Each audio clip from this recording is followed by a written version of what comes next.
Tell me about your vision.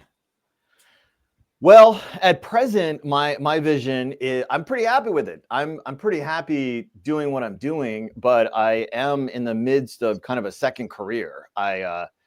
As a faculty at UVA Darden, I wrote a book while I was running my last company, and my vision at that point was very directional. I think I was just curious about how I could help with practice. And I wrote the book. I realized I don't know if anybody's actually doing any of these things. So I started doing talks.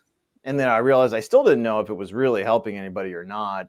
And that's how I ended up in teaching at UVA. Well, in general, yes, it's not entirely proprietary. It's sort of like Agile or product management or something. It is kind of a general notion, but if you Google it, it'll probably come up with some of my stuff. That is my main kind of shtick. And I would say that in terms of vision, it was certainly a matter of going at that vision, but I arrived at hypothesis-driven development kind of by the same way that it, what it proposes. I mean, I kept working on how to present the material in a way that was actionable to practitioners and not just intellectually. I don't think anything I teach is particularly hard to understand, but like most business things, it's hard to really make the time and have the habits to practice those things. And what I noticed was that the element of testability of like, here, you're going to do this, and then here's what you should do to see whether it actually worked or it didn't. And when you start doing it, you should be ready for the idea that it might not work. Because that's what I learned in my own career was I don't think I would never make any claim about the startups that I've started myself or that I've invested in that I somehow knew what would happen. But what I would say is we were very tenacious, and we just kept, we were ready to be wrong was the other key thing. And so just blind tenacity, it can get you nowhere except just exhausted. We were ready to be wrong, change course. And that's really how I arrived at hypothesis-driven development. I realized that was actually the shtick. Wait a second. You said practitioners. You work with chiropractors, don't you? No, just practitioners of product management. No? Yeah. Okay. I could use a chiropractor. My back is killing me. Okay. But I don't.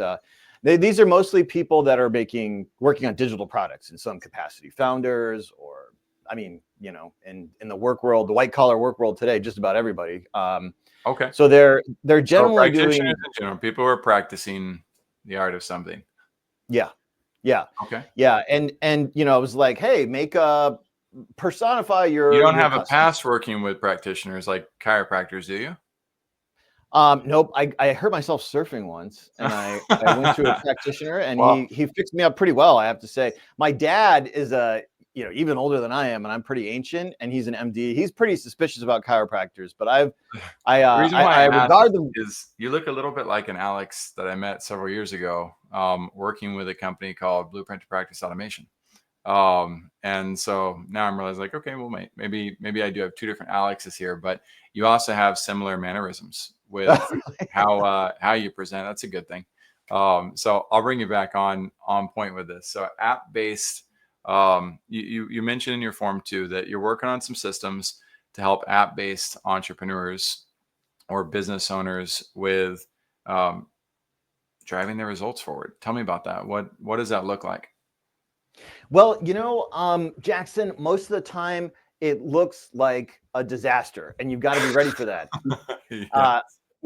Even companies that have very mature products that are operating at massive scale, you just venture a wild guess. Like Google introduces a new variation on a feature.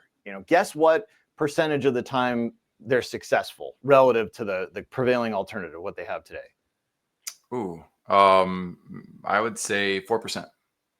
Yeah, that's right. It's about 5%. Most people think it's much higher. Mm-hmm. And so, if you think about that and you're starting from scratch, it's, you've got to be ready. Your job as a product manager, a product person in digital particularly, is not to be right all the time, but it is to minimize waste. And that's, like a lot of things in business, pretty easy to understand, but very hard to do. And so actually one of my favorite vignettes about what is it, what does it mean to do hypothesis-driven development?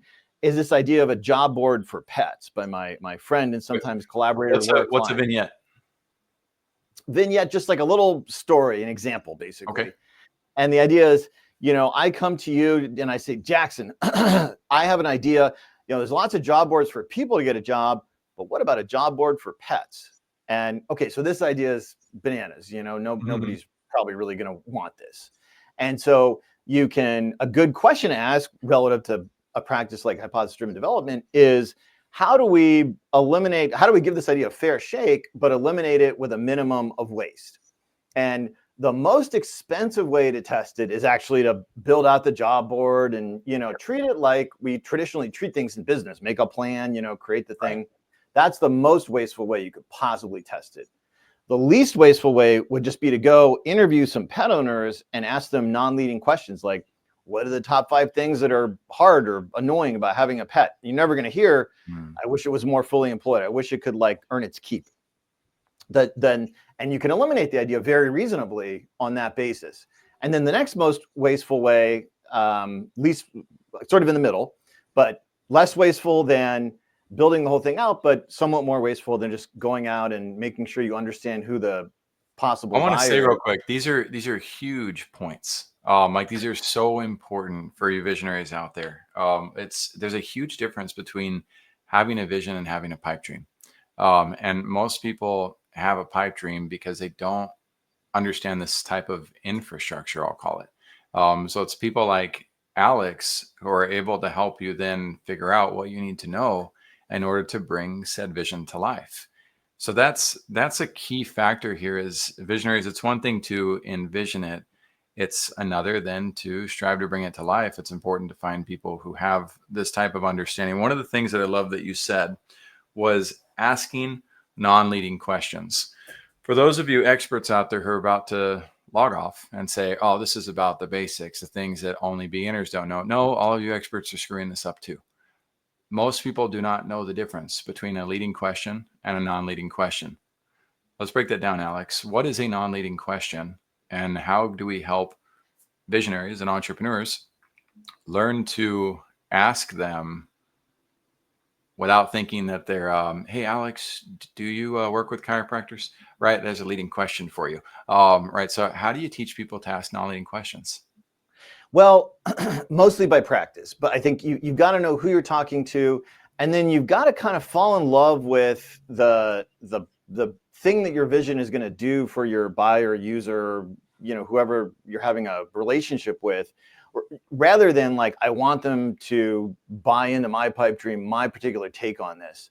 And so, for example, a non-leading question for the pet owners is like the one I asked, what's it like having a pet? What are the top 5 things you wish wrote? A leading question is, hey, I've been working so hard for the last month on this job board for pets, and I'm super excited about it. What do you think? Would you like to use a job board for your pet? And now I don't want to hurt your feelings. Right now I don't want to make you feel bad. So I'm going to change my answer to fit your narrative because you're emotionally vulnerable and people don't like conflict. So very, very good example. Alex, if today we were to talk about one of your talent, superpowers, gifts, or insights that can be of greatest use to the visionaries listening in, what would that topic be? I would make sure that as you start your vision, you're fundamentally interested in who you're doing this thing for and what's on their A-list and what's going on with them. And I really think that as long as that's the thing that's your sort of North Star, then you'll be fine. You have to be ready you might have to change course. Your original view of what the right solution is for them might need to change, but they're out there. If this thing really exists and you know who these people are, if you keep at it long enough, you can produce something valuable as long as you're ready to be wrong, as long as you're ready to adjust course based on what you learn from these people. I absolutely love that. I hope you come back to talk to us again in depth about these realities. My friends, my favorite quote, my favorite non-biblical quote is, people don't care how much you know until they know how much you care. And what Alex is talking about is one of the keys to learning how to care. Until we are able to listen to people and understand what it is that they're going through or what it is they're looking for. Oftentimes, back to one of my other favorite quotes. When you start selling a hammer, everything starts to look like a nail. And there's too many of us business owners out there offering and providing nails as pillows, or hammers as pillows, and trying to get people to buy things without taking the sacred responsibility, the opportunity to just listen to people and figure out what is it that they want, what is it they need. Odds are what you're doing is some rendition of that, but the feedback that you can get from the consumers can help you scale and really build your solutions out for all those people who you are meant and designed to serve. So Alex, this was awesome. Well, if you want to, I'd love to have you back. Is that cool? Thanks for having me. I'd love to come back.